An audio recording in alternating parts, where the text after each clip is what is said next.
ताई, उद्या खरं तर पहिली डीपीडीसी पार पडते आणि तुम्ही त्याच्या आधी उपमुख्यमंत्र्यांच्या भेटीला आलेला आहात, काय चर्चा आहे? हे पहा, उपमुख्यमंत्री हे वित्तमंत्री देखील आहेत. त्यांच्याकडच्या डिपार्टमेंटच्या आमच्या जिल्ह्याशी संबंधित काही विषयांचा त्यांनी अधिवेशनाच्या काळात वचन दिलं होतं की मी त्या बैठका घेईन. त्या पद्धतीने त्यांनी आमच्या डीसीसी बँकांच्या बैठका घेतल्या. त्याच्यामध्ये नाशिक आहे, बीड आहे, अनेक वेगवेगळे डेलिगेशन्स आहेत. तर बीडच्या त्यासाठी त्यांनी मला इथे बोलवलं होतं, त्या बैठकीसाठी मी आले. आणि आता जालन्याची डीपीसी आहे 1 तारखेला आणि उद्या मला वाटतं बीडची डीपीसी आहे. तर जाऊ डीपीसीला. मी पण 5 वर्षाच्या नंतर चालली आहे.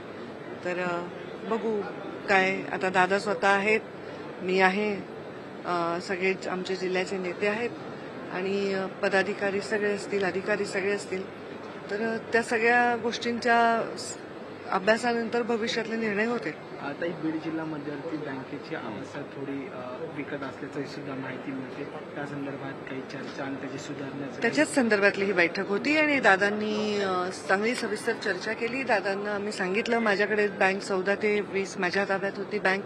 त्या काळातले सगळे जे व्यवहार होते, किती आपण 250 कोटीच्या आसपास विमा त्या बँकेतून वितरित केला, किती कर्ज वितरित केलं, बँक कशी मायनस होती, लॉसमध्ये होती, ती कशी प्रॉफिटमध्ये आणली, या सगळ्या गोष्टी मी पण त्यांना ब्रीफ केल्या.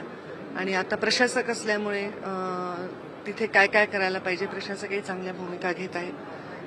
शेतकऱ्यांच्या संदर्भामध्ये भविष्यामध्ये डीसीसी बँकला अजून स्ट्रेंथन करण्यासाठी अजितदादा नक्की पावलं उचलतील असं मला वाटतं. एक वेगळा प्रश्न आहे. संदीप क्षीरसागरने आता असा आरोप केला आहे की जसं वाल्मिक कराड धनंजय मुंडेसाठी खास आहे, तसे धनंजय मुंडे हे देवेंद्र फडणवीससाठी खास आहेत आणि अजित पवारांसाठी खास आहेत. त्यामुळे कितीही पुरावे दिले वाल्मिक कराडांविरोधात किंवा धनंजय मुंडे यांच्या विरोधात तरी देखील त्यांचा राजीनामा जो आहे तो अशक्य आहे, असं एक ट्विट आहे ते आता संदीप क्षीरसागर यांनी केलं. तुम्ही कसं पाहता याकडे?